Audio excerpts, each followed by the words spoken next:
احمق لوگ کہیں گے کہ مسلمان جس قبلے پر پہلے سے چلے آتے تھے اب اس سے کیوں منہ پھیر بیٹھے؟ تم کہہ دو کہ مشرق اور مغرب سب اللہ ہی کا ہے، وہ جس کو چاہتا ہے سیدھے رستے پر چلاتا ہے، اور اسی طرح ہم نے تم کو امت معتدل بنایا ہے تاکہ تم لوگوں پر گواہ بنو اور پیغمبر آخر الزمان صلی اللہ علیہ وآلہ وسلم تم پر گواہ بنے۔ اور جس قبلے پر تم پہلے تھے اس کو ہم نے اس لیے مقرر کیا تھا کہ معلوم کریں کہ کون ہمارے پیغمبر کا تابع رہتا ہے اور کون الٹے پاؤں پھر جاتا ہے۔ اور یہ بات یعنی تحویل قبلہ لوگوں کو گراں معلوم ہوئی، مگر جن کو اللہ نے ہدایت بخشی ہے وہ اسے گراں نہیں سمجھتے، اور اللہ ایسا نہیں کہ تمہارے ایمان کو یوں ہی ضائع کر دے۔ اللہ تو لوگوں پر بڑا مہربان ہے، صاحب رحمت ہے۔ اے پیغمبر صلی اللہ علیہ وآلہ وسلم، ہم تمہارا آسمان کی طرف منہ اٹھانا دیکھ رہے ہیں، سو ہم تم کو اسی قبلے کی طرف جس کو تم پسند کرتے ہو منہ کرنے کا حکم دیں گے۔ تو اپنا منہ مسجد حرام یعنی خانہ کعبہ کی طرف پھیر لو، اور تم لوگ جہاں ہوا کرو نماز پڑھنے کے وقت اسی مسجد کی طرف منہ کر لیا کرو۔ اور جن لوگوں کو کتاب دی گئی ہے وہ خوب جانتے ہیں کہ یہ نیا قبلہ ان کے پروردگار کی طرف سے حق ہے، اور جو کام یہ لوگ کرتے ہیں اللہ ان سے بے خبر نہیں۔ اور اگر تم ان اہل کتاب کے پاس تمام نشانیاں بھی لے کر آؤ تو بھی یہ تمہارے قبلے کی پیروی نہ کریں، اور تم بھی ان کے قبلے کی پیروی کرنے والے نہیں ہو، اور ان میں سے بھی بعض کے قبلے کے پیرو نہیں۔ اور اگر تم باوجود اس کے کہ تمہارے پاس علم یعنی اللہ کا حکم آ چکا ہے ان کی خواہشوں کے پیچھے چلو گے تو ظالموں میں ہو جاؤ گے۔ جن لوگوں کو ہم نے کتاب دی ہے وہ ان پیغمبر آخر الزمان صلی اللہ علیہ وآلہ وسلم کو اس طرح پہچانتے ہیں جس طرح اپنے بیٹوں کو پہچانا کرتے ہیں، مگر ایک فریق ان میں سے سچی بات کو جان بوجھ کر چھپا رہا ہے۔ اے پیغمبر صلی اللہ علیہ وآلہ وسلم، یہ نیا قبلہ تمہارے پروردگار کی طرف سے حق ہے، تو تم ہرگز شک کرنے والوں میں نہ ہونا، اور ہر ایک شخص کے لیے ایک سمت مقرر ہے جدھر وہ عبادت کے وقت منہ کیا کرتا ہے، تو تم نیکیوں میں سبقت حاصل کرو۔ تم جہاں ہوگے اللہ تم سب کو جمع کرے گا،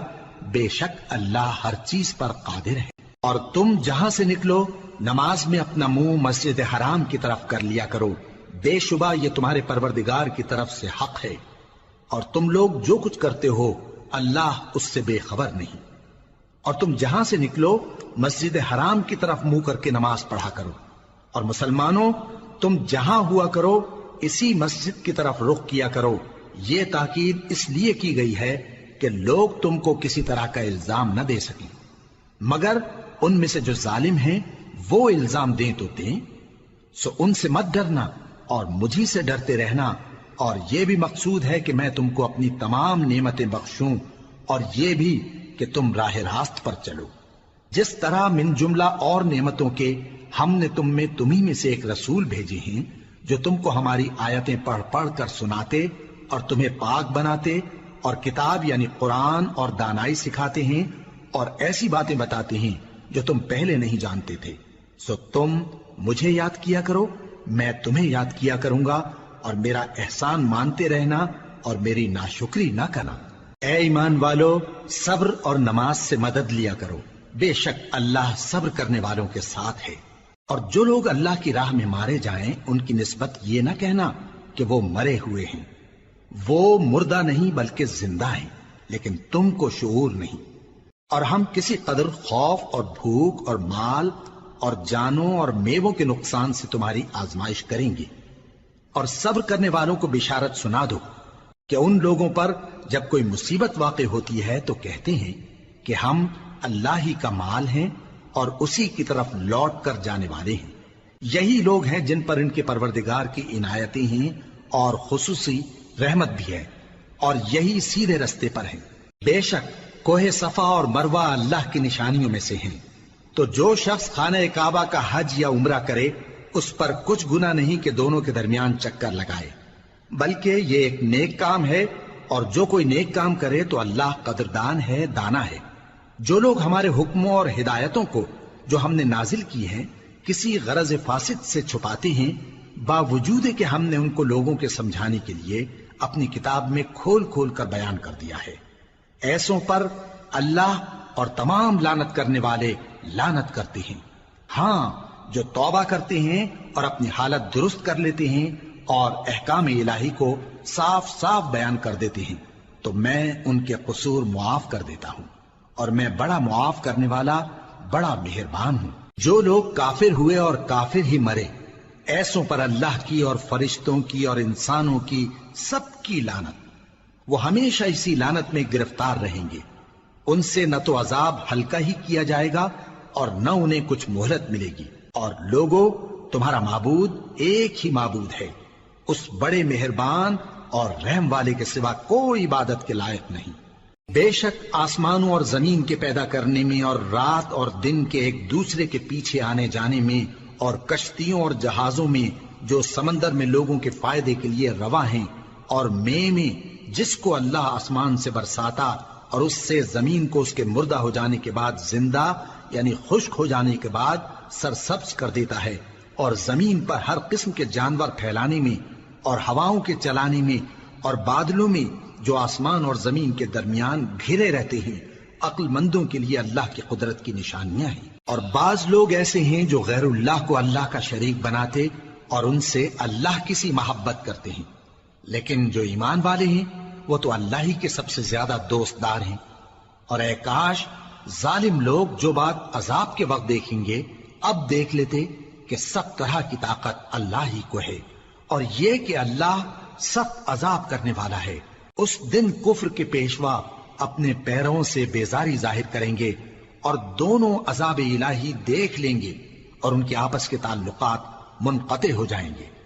یہ حال دیکھ کر پیروی کرنے والے حسرت سے کہیں گے کہ اے کاش ہمیں پھر دنیا میں جانا نصیب ہو، تاکہ جس طرح یہ ہم سے بیزار ہو رہے ہیں اسی طرح ہم بھی ان سے بیزار ہوں۔ اس طرح اللہ ان کے اعمال حسرت بنا کر دکھائے گا اور وہ دوزخ سے نکل نہیں سکیں گے۔ لوگوں، جو چیزیں زمین میں حلال طیب ہیں وہ کھاؤ، اور شیطان کے قدموں پر نہ چلو، وہ تمہارا کھلا دشمن ہے۔ وہ تو تم کو برائی اور بے حیائی ہی کے کام کرنے کو کہتا ہے، اور یہ بھی کہ اللہ کی نسبت ایسی باتیں کہو جن کا تمہیں کچھ بھی علم نہیں۔ اور جب ان لوگوں سے کہا جاتا ہے کہ جو کتاب اللہ نے نازل فرمائی ہے اس کی پیروی کرو، تو کہتے ہیں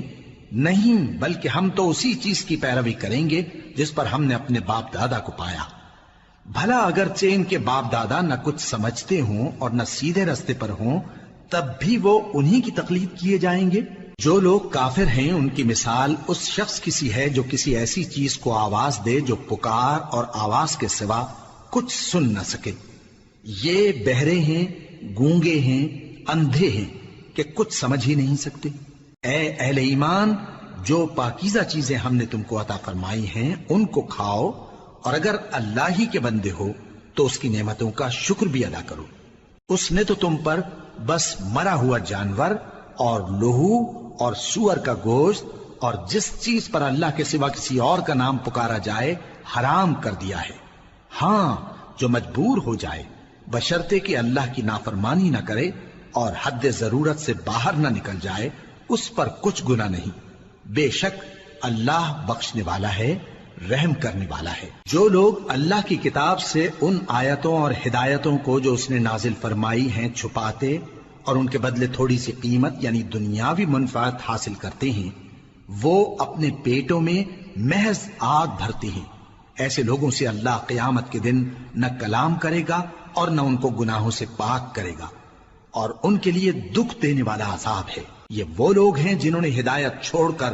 گمراہی اور بخشش چھوڑ کر عذاب خرید لیا۔ یہ آتش جہنم کی کیسی برداشت کرنے والے ہیں۔ یہ اس لیے کہ اللہ نے کتاب سچائی کے ساتھ نازل فرمائی، اور جن لوگوں نے اس کتاب میں اختلاف کیا وہ ضد میں آ کر نیکی سے دور ہو گئے ہیں۔ نیکی یہی نہیں کہ تم مشرق و مغرب کو قبلہ سمجھ کر ان کی طرف منہ کر لو، بلکہ نیکی یہ ہے کہ لوگ اللہ پر اور روز آخر پر اور فرشتوں پر اور اللہ کی کتاب پر اور پیغمبروں پر ایمان لائیں، اور مال باوجود عزیز رکھنے کے رشتہ داروں اور یتیموں اور محتاجوں اور مسافروں اور مانگنے والوں کو دیں، اور گردنوں کے چھڑانے میں خرچ کریں، اور نماز پڑھیں اور زکات دیں، اور جب عہد کر لیں تو اس کو پورا کریں، اور سختی اور تکلیف میں اور جنگ کے وقت ثابت قدم رہیں۔ یہی لوگ ہیں جو ایمان میں سچے ہیں، اور یہی ہیں جو اللہ سے ڈرنے والے ہیں۔ مومنوں، تم کو مقتولوں کے بارے میں قصاص یعنی خون کے بدلے خون کا حکم دیا جاتا ہے، اس طرح پر کہ آزاد کے بدلے آزاد مارا جائے، اور غلام کے بدلے غلام، اور عورت کے بدلے عورت۔ اور اگر قاتل کو اس کے مقتول بھائی کے قصاص میں سے کچھ معاف کر دیا جائے تو وارث مقتول کو پسندیدہ طریق سے قرارداد کی پیروی یعنی مطالبہ خون بہا کرنا اور قاتل کو خوشخوئی کے ساتھ ادا کرنا چاہیے۔ یہ تمہارے پروردگار کی طرف سے تمہارے لیے آسانی اور مہربانی ہے۔ اب جو اس کے بعد زیادتی کرے اس کے لیے دکھ کا عذاب ہے۔ اور اے اہل عقل، حکم قصاص میں تمہاری زندگانی ہے کہ تم قتل و خونریزی سے بچو۔ تم پر فرض کیا جاتا ہے کہ جب تم میں سے کسی کو موت کا وقت آ جائے تو اگر وہ کچھ مال چھوڑ جانے والا ہو تو ماں باپ اور رشتہ داروں کے لیے دستور کے مطابق وصیت کر جائے۔ اللہ سے ڈرنے والوں پر یہ ایک حق ہے۔ پھر جو شخص وصیت کو سننے کے بعد اس کو بدل ڈالے تو اس کے بدلنے کا گناہ انہی لوگوں پر ہے جو اس کو بدلیں، اور بے شک اللہ سنتا جانتا ہے۔ اب اگر کسی کو وصیت کرنے والے کی طرف سے کسی وارث کی طرفداری یا حق تلفی کا اندیشہ ہو تو اگر وہ وصیت کو بدل کر وارثوں میں صلح کرا دے تو اس پر کچھ گناہ نہیں، بے شک اللہ بخشنے والا ہے، رحم والا ہے۔ مومنوں، تم پر روزے فرض کیے گئے ہیں جس طرح تم سے پہلے لوگوں پر فرض کیے گئے تھے تاکہ تم پرہیزگار بنو۔ روزوں کے دن گنتی کے چند روز ہیں، تو جو شخص تم میں سے بیمار ہو یا سفر میں ہو تو دوسرے دنوں میں روزوں کا شمار پورا کر لے۔ اور جو لوگ روزہ رکھنے کی طاقت رکھیں لیکن رکھیں نہیں، وہ روزے کے بدلے محتاج کو کھانا کھلا دیں۔ اور جو کوئی اپنی مرضی سے زیادہ نیکی کرے تو اس کے حق میں زیادہ اچھا ہے، اور اگر سمجھو تو روزہ رکھنا ہی تمہارے حق میں بہتر ہے۔ روزوں کا مہینہ رمضان کا مہینہ ہے جس میں قرآن اول نازل ہوا، جو لوگوں کا رہنما ہے اور جس میں ہدایت کی کھلی نشانیاں ہیں، اور جو حق و باطل کو الگ الگ کرنے والا ہے۔ تو جو کوئی تم میں سے اس مہینے میں موجود ہو چاہیے کہ پورے مہینے کے روزے رکھے، اور جو بیمار ہو یا سفر میں ہو تو دوسرے دنوں میں روزے رکھ کر ان کا شمار پورا کر لے۔ اللہ تمہارے حق میں آسانی چاہتا ہے اور سختی نہیں چاہتا، اور یہ آسانی کا حکم اس لیے دیا گیا ہے کہ تم روزوں کا شمار پورا کر لو، اور اس احسان کے بدلے کہ اللہ نے تم کو ہدایت بخشی ہے تم اس کو بزرگی سے یاد کرو اور اس کا شکر کرو۔ اور اے پیغمبر، جب تم سے میرے بندے میرے بارے میں دریافت کریں تو انہیں معلوم ہو کہ میں تو تمہارے پاس ہی ہوں۔ جب کوئی پکارنے والا مجھے پکارتا ہے تو میں اس کی دعا قبول کرتا ہوں، تو ان کو چاہیے کہ میرے حکموں کو مانیں اور مجھ پر ایمان رکھیں تاکہ نیک رستہ پائیں۔ روزوں کی راتوں میں تمہارے لیے اپنی عورتوں کے پاس جانا جائز کر دیا گیا ہے، وہ تمہاری پوشاک ہیں اور تم ان کی پوشاک ہو۔ اللہ کو معلوم ہے کہ تم ان کے پاس جانے سے اپنے حق میں خیانت کرتے تھے، سو اس نے تم پر مہربانی کی اور تمہاری حرکات سے درگزر فرمائی، تو اب تم کو اختیار ہے کہ ان سے مباشرت کرو۔ اور اللہ نے جو چیز تمہارے لیے لکھ رکھی ہے یعنی اولاد، اس کو اللہ سے طلب کرو اور کھاؤ اور پیو یہاں تک کہ صبح کی سفید دھاری رات کی سیاہ دھاری سے الگ نظر آنے لگے، پھر روزہ رکھ کر رات تک پورا کرو۔ اور جب تم مسجدوں میں اعتکاف بیٹھتے ہو تو ان سے مباشرت نہ کرو، یہ اللہ کی حدیں ہیں، ان کے پاس نہ جانا۔ اسی طرح اللہ اپنی آیتیں لوگوں کے سمجھانے کے لیے کھول کھول کر بیان فرماتا ہے تاکہ وہ پرہیزگار بنے۔ اور آپس میں ایک دوسرے کا مال ناحق نہ کھاؤ، اور نہ اس کو رشوتاً حاکموں کے پاس پہنچاؤ تاکہ لوگوں کے مال کا کچھ حصہ ناجائز طور پر کھا جاؤ، اور اسے تم جانتے بھی ہو۔ اے پیغمبر، لوگ تم سے نئے چاند کے بارے میں دریافت کرتے ہیں کہ گھٹتا بڑھتا کیوں ہے۔ کہہ دو کہ وہ لوگوں کے کاموں کی میعادیں اور حج کے وقت معلوم ہونے کا ذریعہ ہے، اور نیکی اس بات میں نہیں کہ احرام کی حالت میں گھروں میں ان کے پچھواڑے کی طرف سے آؤ، بلکہ نیکوکار وہ ہے جو پرہیزگار ہو، اور گھروں میں ان کے دروازوں سے آیا کرو، اور اللہ سے ڈرتے رہو تاکہ کامیاب ہو جاؤ۔ اور جو لوگ تم سے لڑتے ہیں تم بھی اللہ کی راہ میں ان سے لڑو، مگر زیادتی نہ کرنا، کہ اللہ زیادتی کرنے والوں کو دوست نہیں رکھتا، اور ان کو جہاں پاؤ قتل کر دو، اور جہاں سے انہوں نے تم کو نکالا ہے یعنی مکے سے، وہاں سے تم بھی ان کو نکال دو۔ اور دین سے گمراہ کرنے کا فساد قتل و خونریزی سے کہیں بڑھ کر ہے، اور جب تک وہ تم سے مسجد حرام یعنی خانہ کعبہ کے پاس نہ لڑیں تم بھی وہاں ان سے نہ لڑنا۔ ہاں اگر وہ تم سے لڑیں تو تم ان کو قتل کر ڈالو، کافروں کی یہی سزا ہے۔ پھر اگر وہ باز آ جائیں تو اللہ بخشنے والا ہے، رحم کرنے والا ہے۔ اور ان سے اس وقت تک لڑتے رہنا کہ فساد نابود ہو جائے اور ملک میں اللہ ہی کا دین غالب ہو جائے۔ پھر اگر وہ فساد سے باز آ جائیں تو ظالموں کے سوا کسی پر زیادتی نہیں کرنی چاہیے۔ ادب کا مہینہ ادب کے مہینے کے مقابل ہے، اور ادب کی چیزیں ایک دوسرے کا بدلہ ہیں۔ پس اگر کوئی تم پر زیادتی کرے تو جیسی زیادتی وہ تم پر کرے ویسی ہی تم اس پر کرو، اور اللہ سے ڈرتے رہو اور جان رکھو کہ اللہ ڈرنے والوں کے ساتھ ہے۔ اور اللہ کی راہ میں مال خرچ کرو اور اپنے آپ کو ہلاکت میں نہ ڈالو، اور نیکی کرو، بے شک اللہ نیکی کرنے والوں کو دوست رکھتا ہے۔ اور اللہ کی خوشنودی کے لیے حج اور عمرے کو پورا کرو، اور اگر راستے میں روک لیے جاؤ تو جیسی قربانی میسر ہو کر دو، اور جب تک قربانی اپنے مقام پر نہ پہنچ جائے سر نہ منڈاؤ۔ اور اگر کوئی تم میں بیمار ہو یا اس کے سر میں کسی طرح کی تکلیف ہو تو اگر وہ سر منڈا لے تو اس کے بدلے روزے رکھے یا صدقہ دے یا قربانی کرے۔ پھر جب تکلیف دور ہو کر تم مطمئن ہو جاؤ تو جو تم میں حج کے وقت تک عمرے سے فائدہ اٹھانا چاہے وہ جیسی قربانی میسر ہو کرے، اور جس کو قربانی نہ ملے وہ 3 روزے ایام حج میں رکھے اور 7 جب واپس ہو، یہ پورے 10 ہوئے۔ یہ حکم اس شخص کے لیے ہے جس کے اہل و عیال مکے میں نہ رہتے ہوں۔ اور اللہ سے ڈرتے رہو اور جان رکھو کہ اللہ سخت عذاب دینے والا ہے۔ حج کے مہینے معین ہیں جو معلوم ہیں، تو جو شخص ان مہینوں میں حج کی نیت کر لے تو حج کے دنوں میں نہ عورتوں سے اختلاط کرے، نہ کوئی برا کام کرے اور نہ کسی سے جھگڑے۔ اور جو نیک کام تم کرو گے وہ اللہ کو معلوم ہو جائے گا۔ اور زاد راہ یعنی رستے کا خرچ ساتھ لے جاؤ، کیونکہ بہترین زاد راہ پرہیزگاری ہے۔ اور اے اہل عقل مجھی سے ڈرتے رہو، اس کا تمہیں کچھ گناہ نہیں کہ حج کے دنوں میں بذریعہ تجارت اپنے پروردگار سے روزی طلب کرو۔ اور جب عرفات سے واپس ہونے لگو تو مشعر حرام یعنی مزدلفہ میں اللہ کا ذکر کرو، اور اس طرح ذکر کرو جس طرح اس نے تم کو سکھایا، اور اس سے پیشتر تم لوگ ان طریقوں سے محض ناواقف تھے۔ پھر جہاں سے اور لوگ واپس ہوں وہیں سے تم بھی واپس ہو، اور اللہ سے بخشش مانگو، بے شک اللہ بخشنے والا ہے، رحمت کرنے والا ہے۔ پھر جب حج کے تمام ارکان پورے کر چکو تو مینا میں اللہ کو یاد کرو جس طرح اپنے باپ دادا کو یاد کیا کرتے تھے، بلکہ اس سے بھی زیادہ۔ اور بعض لوگ ایسے ہیں جو اللہ سے التجا کرتے ہیں کہ اے پروردگار ہم کو جو دینا ہے دنیا ہی میں دے دے، اور ایسے لوگوں کا آخرت میں کچھ حصہ نہیں۔ اور بعض ایسے ہیں کہ دعا کرتے ہیں کہ پروردگار ہم کو دنیا میں بھی نعمت عطا فرما اور آخرت میں بھی نعمت بخشیو اور دوزخ کے عذاب سے محفوظ رکھیو۔ یہی لوگ ہیں جن کے لیے ان کے کاموں کا حصہ یعنی اجر نیک تیار ہے، اور اللہ جلد حساب لینے والا ہے۔ اور قیام منا کے دنوں میں جو گنتی کے دن ہیں اللہ کو یاد کرو، اگر کوئی جلدی کرے اور 2 ہی دن میں چل دے تو اس پر بھی کچھ گناہ نہیں، اور جو بات تک ٹھہرا رہے اس پر بھی کچھ گناہ نہیں۔ یہ باتیں اس شخص کے لیے ہیں جو اللہ سے ڈرے،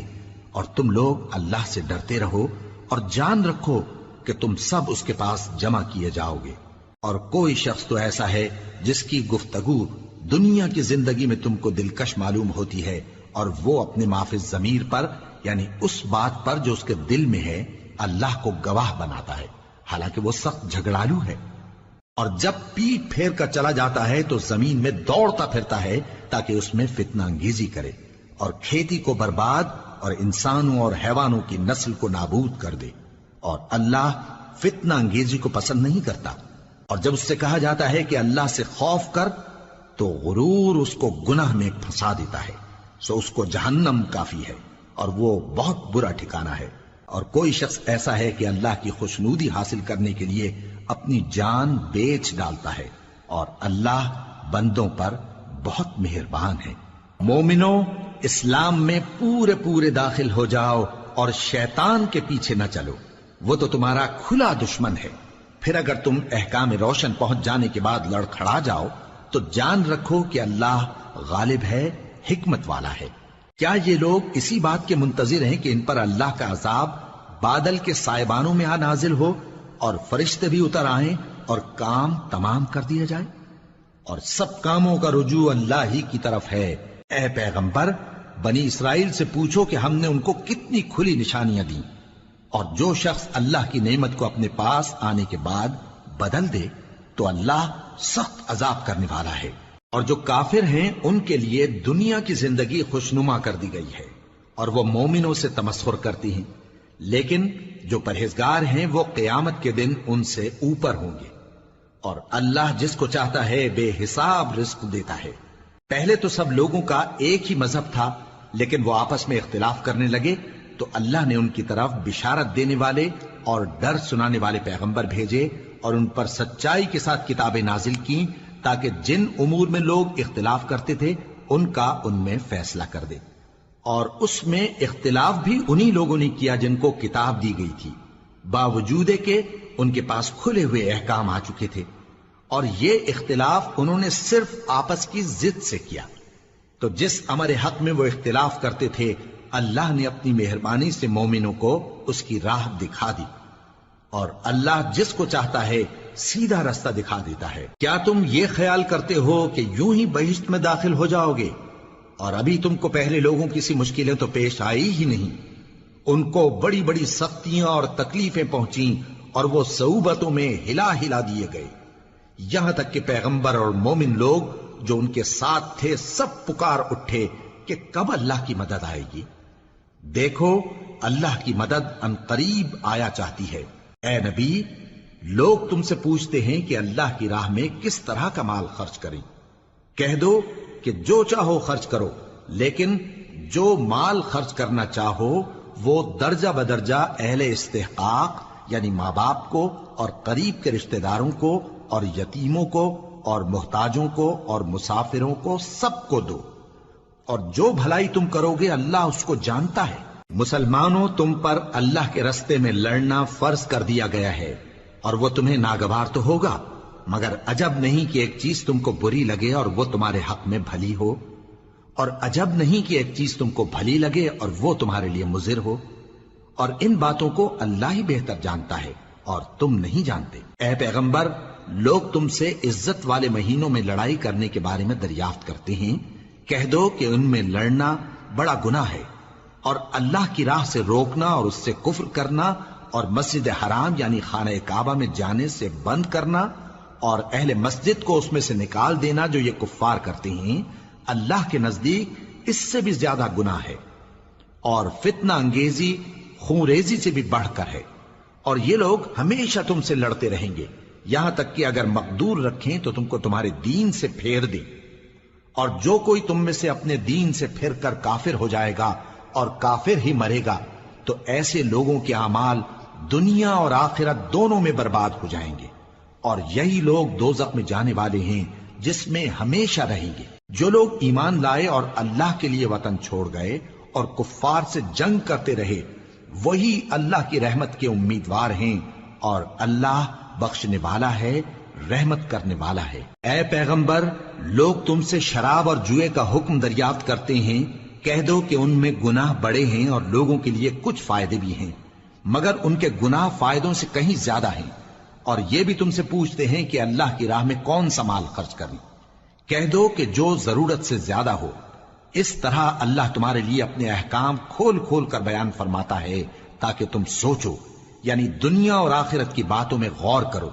اور تم سے یتیموں کے بارے میں بھی دریافت کرتے ہیں، کہہ دو کہ ان کی حالت کی اصلاح بہت اچھا کام ہے، اور اگر تم ان سے مل جل کر رہنا یعنی خرچ اکٹھا رکھنا چاہو تو وہ تمہارے بھائی ہیں، اور اللہ خوب جانتا ہے کہ خرابی کرنے والا کون ہے اور اصلاح کرنے والا کون۔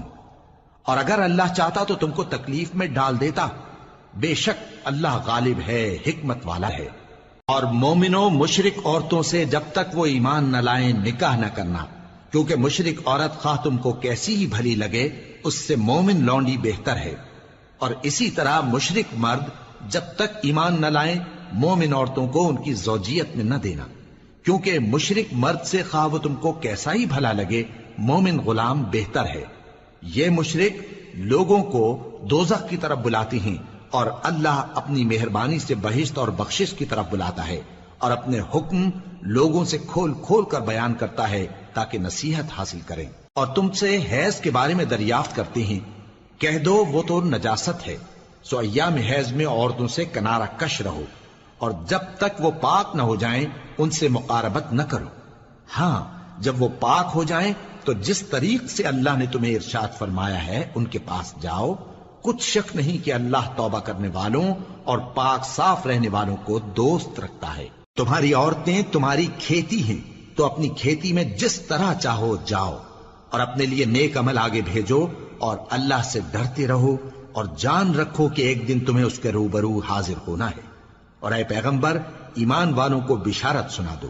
اور اللہ کے نام کو اس بات کا ہیلا نہ بنانا کہ اس کی قسمیں کھا کھا کر سلوک کرنے اور پرہیزگاری کرنے اور لوگوں میں صلح و سازگاری کرانے سے رک جاؤ،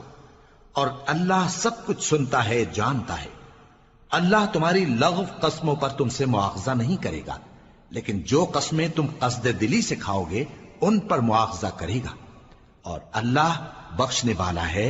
بردبار ہے۔ جو لوگ اپنی عورتوں کے پاس جانے کی قسم کھا لیں ان کو 4 مہینے تک انتظار کرنا چاہیے۔ اگر اس عرصے میں قسم سے رجوع کر لیں تو اللہ بخشنے والا ہے، مہربان ہے، اور اگر طلاق کا ارادہ کر لیں تو بھی اللہ سنتا ہے جانتا ہے۔ اور طلاق والی عورتیں 3 حیض تک اپنے تئیں روکے رہیں، اور اگر وہ اللہ اور روز قیامت پر ایمان رکھتی ہیں تو ان کو جائز نہیں کہ اللہ نے جو کچھ ان کے شکم میں پیدا کیا ہے اس کو چھپائیں، اور ان کے خاوند اگر پھر موافقت چاہیں تو اس مدت میں وہ ان کو اپنی زوجیت میں لے لینے کے زیادہ حقدار ہیں۔ اور عورتوں کا حق مردوں پر ویسا ہی ہے جیسے دستور کے مطابق مردوں کا حق عورتوں پر ہے، البتہ مردوں کو عورتوں پر 1 درجہ فضیلت ہے، اور اللہ غالب ہے، صاحب حکمت ہے۔ طلاق صرف 2 بار ہے، یعنی جب 2 دفعہ طلاق دے دی جائے تو پھر عورتوں کو یا تو بطریق شائستہ نکاح میں رہنے دینا ہے یا بھلائی کے ساتھ چھوڑ دینا، اور یہ جائز نہیں کہ جو مہر تم ان کو دے چکے ہو اس میں سے کچھ واپس لے لو۔ ہاں اگر زن و شوہر کو خوف ہو کہ وہ اللہ کی حدوں کو قائم نہیں رکھ سکیں گے تو اگر عورت خاوند کے ہاتھ سے رہائی پانے کے بدلے میں کچھ دے ڈالے تو دونوں پر کچھ گناہ نہیں۔ یہ اللہ کی مقرر کی ہوئی حدیں ہیں، ان سے باہر نہ نکلنا، اور جو لوگ اللہ کی حدوں سے باہر نکل جائیں گے وہ گناہگار ہوں گے۔ پھر اگر شوہر 2 طلاقوں کے بعد تیسری طلاق عورت کو دے دے تو اس کے بعد جب تک عورت کسی دوسرے شخص سے نکاح نہ کر لے اس پہلے شوہر پر حلال نہ ہوگی۔ ہاں اگر دوسرا خاوند بھی طلاق دے دے اور عورت اور پہلا خاوند پھر ایک دوسرے کی طرف رجوع کر لیں تو ان پر کچھ گناہ نہیں، بشرطے کہ دونوں یقین کریں کہ اللہ کی حدوں کو قائم رکھ سکیں گے، اور یہ اللہ کی حدیں ہیں، ان کو وہ ان لوگوں کے لیے بیان فرماتا ہے جو علم رکھتے ہیں۔ اور جب تم عورتوں کو 2 دفعہ طلاق دے چکو اور ان کی عدت پوری ہو جائے تو انہیں یا تو حسن سلوک سے نکاح میں رہنے دو یا بطریق شائستہ رخصت کر دو، اور اس نیت سے ان کو نکاح میں نہ رہنے دینا چاہیے کہ انہیں تکلیف دو اور ان پر زیادتی کرو، اور جو ایسا کرے گا وہ اپنا ہی نقصان کرے گا۔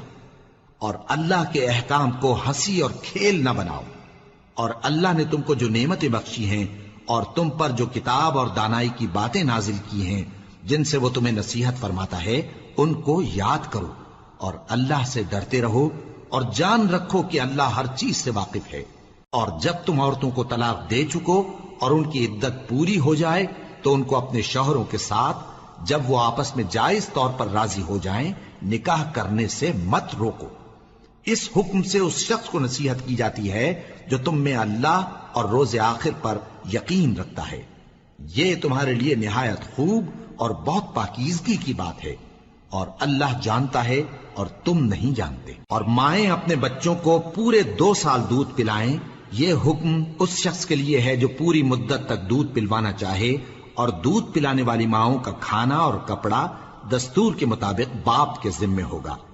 کسی شخص کو اس کی طاقت سے زیادہ تکلیف نہیں دی جاتی، تو یاد رکھو کہ نہ تو ماں کو اس کے بچے کے سبب نقصان پہنچایا جائے اور نہ باپ کو اس کی اولاد کی وجہ سے نقصان پہنچایا جائے،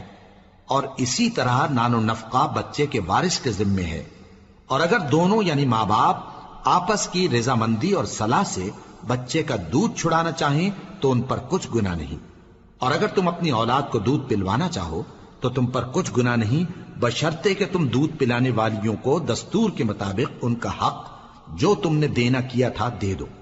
اور اللہ سے ڈرتے رہو اور جان رکھو کہ جو کچھ تم کرتے ہو اللہ اس کو دیکھ رہا ہے۔ اور جو لوگ تم میں سے مر جائیں اور عورتیں چھوڑ جائیں تو وہ عورتیں 4 مہینے اور 10 دن اپنے آپ کو روکے رہیں، اور جب یہ عدت پوری کر چکیں اور اپنے حق میں پسندیدہ کام یعنی نکاح کر لیں تو تم پر کچھ گناہ نہیں، اور اللہ تمہارے سب کاموں سے واقف ہے۔ اگر تم اشارے کنائے میں عورتوں کو نکاح کا پیغام بھیجو یا نکاح کی خواہش کو اپنے دلوں میں مخفی رکھو تو تم پر کچھ گناہ نہیں۔ اللہ کو معلوم ہے کہ تم ان سے نکاح کا ذکر کرو گے، مگر ایام عدت میں اس کے سوا کے دستور کے مطابق کوئی بات کہہ دو، پوشیدہ طور پر ان سے قول و قرار نہ کرنا، اور جب تک عدت پوری نہ ہو لے نکاح کا پختہ ارادہ نہ کرنا، اور جان رکھو کہ جو کچھ تمہارے دلوں میں ہے اللہ کو سب معلوم ہے، تو اس سے ڈرتے رہو اور جان رکھو کہ اللہ بخشنے والا ہے، حلم والا ہے۔ اور اگر تم عورتوں کو ان کے پاس جانے یا ان کا مہر مقرر کرنے سے پہلے طلاق دے دو تو تم پر کچھ گناہ نہیں، ہاں ان کو دستور کے مطابق کچھ خرچ ضرور دو، یعنی مقدور والا اپنے مقدور کے مطابق دے اور تنگ دست اپنی حیثیت کے مطابق۔ نیک لوگوں پر یہ ایک طرح کا حق ہے۔ اور اگر تم عورتوں کو ان کے پاس جانے سے پہلے طلاق دے دو لیکن مہر مقرر کر چکے ہو تو آدھا مہر دینا ہوگا۔ ہاں اگر عورتیں مہر بخش دیں یا مرد جن کے ہاتھ میں عقد نکاح ہے اپنا حق چھوڑ دیں اور پورا مہر دے دیں تو ان کو اختیار ہے، اور اگر تم مرد لوگ ہی اپنا حق چھوڑ دو تو یہ پرہیزگاری کی بات ہے، اور آپس میں بھلائی کرنے کو فراموش نہ کرنا۔ کچھ شک نہیں کہ اللہ تمہارے سب کاموں کو دیکھ رہا ہے۔ مسلمانوں، سب نمازیں خصوصاً بیچ کی نماز یعنی نماز عصر پورے اہتمام کے ساتھ ادا کرتے رہو اور اللہ کے آگے ادب سے کھڑے رہا کرو۔ پھر اگر تم خوف کی حالت میں ہو تو پیادے یا سوار جس حال میں ہو نماز پڑھ لو۔ پھر جب امن و اطمینان ہو جائے تو جس طریق سے اللہ نے تم کو سکھایا ہے جو تم پہلے نہیں جانتے تھے اللہ کو یاد کرو۔ اور جو لوگ تم میں سے مر جائیں اور عورتیں چھوڑ جائیں وہ اپنی عورتوں کے حق میں وصیت کر جائیں کہ ان کو 1 سال تک خرچ دیا جائے اور گھر سے نہ نکالی جائیں۔ ہاں اگر وہ خود گھر سے چلی جائیں اور اپنے حق میں پسندیدہ کام یعنی نکاح کر لیں تو تم پر کچھ گناہ نہیں، اور اللہ زبردست ہے، حکمت والا ہے۔ اور مطلقہ عورتوں کو بھی دستور کے مطابق نان و نفقہ دینا چاہیے، پرہیزگاروں پر یہ بھی حق ہے۔ اسی طرح اللہ اپنے احکام تمہارے لیے بیان فرماتا ہے تاکہ تم سمجھو۔ بھلا تم نے ان لوگوں کو نہیں دیکھا جو شمار میں ہزاروں ہی تھے اور موت کے ڈر سے اپنے گھروں سے نکل بھاگے تھے، تو اللہ نے ان کو حکم دیا کہ مر جاؤ، پھر ان کو زندہ بھی کر دیا۔ کچھ شک نہیں کہ اللہ لوگوں پر مہربانی رکھتا ہے، لیکن اکثر لوگ شکر نہیں کرتے۔ اور مسلمانوں، اللہ کی راہ میں جہاد کرو اور جان رکھو کہ اللہ سب کچھ سنتا ہے، سب کچھ جانتا ہے۔ کون ہے کہ اللہ کو قرض حسنہ دے کہ وہ اس کے بدلے اس کو کئی گنا زیادہ دے گا، اور اللہ ہی روزی کو تنگ کرتا اور وہی اسے کشادہ کرتا ہے، اور تم اسی کی طرف لوٹ کر جاؤ گے۔ بھلا تم نے بنی اسرائیل کی ایک جماعت کو نہیں دیکھا جس نے موسیٰ کے بعد اپنے پیغمبر سے کہا کہ آپ ہمارے لیے ایک بادشاہ مقرر کر دیں تاکہ ہم اللہ کی راہ میں جہاد کریں؟ پیغمبر نے کہا کہ اگر تم کو جہاد کا حکم دیا جائے تو ایسا تو نہیں کہ لڑنے سے پہلو تہی کرو۔ وہ کہنے لگے کہ ہم اللہ کی راہ میں کیوں نہ لڑیں گے جبکہ ہم وطن سے خارج اور بال بچوں سے جدا کر دیے گئے۔ پھر جب ان کو جہاد کا حکم دیا گیا تو چند اشخاص کے سوا سب پھر گئے، اور اللہ ظالموں سے خوب واقف ہے۔ اور پیغمبر نے ان سے یہ بھی کہا کہ اللہ نے تم پر طالوت کو بادشاہ مقرر فرمایا ہے وہ بولے کہ اسے ہم پر بادشاہی کا حق کیوں کر ہو سکتا ہے؟ اس سے بڑھ کر بادشاہی کے مستحق تو ہم ہیں، اور اس کے پاس تو بہت سی دولت بھی نہیں۔ پیغمبر نے کہا کہ اللہ نے اس کو تم پر فضیلت دی ہے اور بادشاہی کے لیے منتخب فرمایا ہے۔ اس نے اسے علم بھی بہت سا بخشا ہے اور تن و توش بھی بڑا عطا کیا ہے، اور اللہ کو اختیار ہے جسے چاہے بادشاہی بخشے، وہ بڑا کشائش والا ہے، دانا ہے۔ اور پیغمبر نے ان سے کہا کہ ان کی یعنی طالوت کی بادشاہی کی نشانی یہ ہے کہ تمہارے پاس وہ صندوق آئے گا جس کو فرشتے اٹھائے ہوئے ہوں گے، اس میں تمہارے پروردگار کی طرف سے تسلی بخشنے والی چیز ہوگی اور کچھ اور چیزیں بھی ہوں گی جو موسیٰ اور ہارون چھوڑ گئے تھے۔ اگر تم ایمان رکھتے ہو تو یہ تمہارے لیے ایک بڑی نشانی ہے۔ غرض جب طالوت فوجیں لے کر روانہ ہوا تو اس نے ان سے کہا کہ اللہ ایک نہر سے تمہاری آزمائش کرنے والا ہے، جو شخص اس میں سے پانی پی لے گا اس کی نسبت تصور کیا جائے گا کہ وہ میرا نہیں، اور جو نہ پیے گا وہ سمجھا جائے گا کہ میرا ہے۔ ہاں اگر کوئی ہاتھ سے چلو بھر پانی لے لے تو خیر۔ جب وہ لوگ نہر پر پہنچے تو چند آدمیوں کے سوا سب نے پانی پی لیا۔ پھر جب طالوت اور مومن لوگ جو اس کے ساتھ تھے نہر کے پار ہو گئے تو کہنے لگے کہ آج ہم میں جالوت اور اس کے لشکر سے مقابلہ کرنے کی طاقت نہیں۔ جو لوگ یقین رکھتے تھے کہ ان کو اللہ کے روبرو حاضر ہونا ہے، وہ کہنے لگے کہ بسا اوقات تھوڑی سی جماعت نے اللہ کے حکم سے بڑی جماعت پر فتح حاصل کی ہے، اور اللہ ثابت قدم رہنے والوں کے ساتھ ہے۔ اور جب وہ لوگ جالوت اور اس کے لشکر کے مقابل میں آئے تو اللہ سے دعا کی کہ اے پروردگار، ہم پر صبر کے دہانے کھول دے اور ہمیں لڑائی میں ثابت قدم رکھ اور لشکر کفار پر فتح یاب کر۔ تو طالوت کی فوج نے اللہ کے حکم سے ان کو شکست دے دی، اور داؤد نے جالوت کو قتل کر ڈالا، اور اللہ نے ان کو بادشاہی اور دانائی بخشی اور جو کچھ چاہا سکھایا۔ اور اگر اللہ لوگوں کو ایک دوسرے پر چڑھائی اور حملہ کرنے سے نہ ہٹاتا رہتا تو کرۂ ارض تباہ ہو جاتا، لیکن اللہ اہل عالم پر بڑا مہربان ہے۔ یہ اللہ کی آیتیں ہیں جو ہم تم کو سچائی کے ساتھ پڑھ کر سناتے ہیں، اور اے محمد صلی اللہ علیہ وآلہ وسلم، تم بلا شبہ پیغمبروں میں سے